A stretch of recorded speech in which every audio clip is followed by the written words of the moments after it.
Hi there! Jamf ID supports multi-factor authentication via one-time codes, such as those we may get from the Google Authenticator or Authy apps. So let's go through a quick walkthrough on how to enable multi-factor authentication in Jamf Account.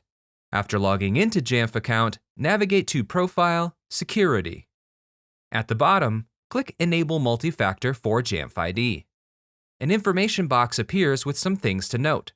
First, after enabling multi-factor authentication, the next time we log in, we'll be prompted to enroll using an Authenticator app. SMS-based authentication is not supported. Next, we're reminded to back up and secure any recovery keys, as Jamf is not able to reset our account should we lose access to our multi-factor device.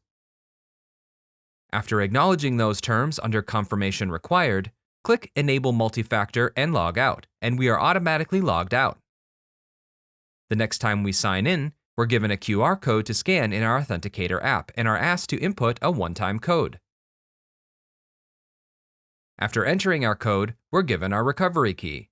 Be sure to save this in a secure location.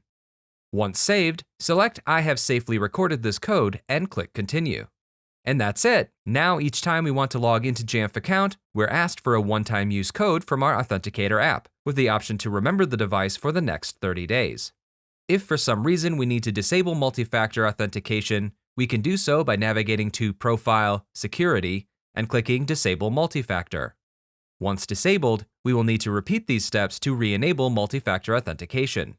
If for some reason you lose your authentication device or misplace your recovery key and can't sign in, reach out to Jamf support for further assistance. Thanks for watching.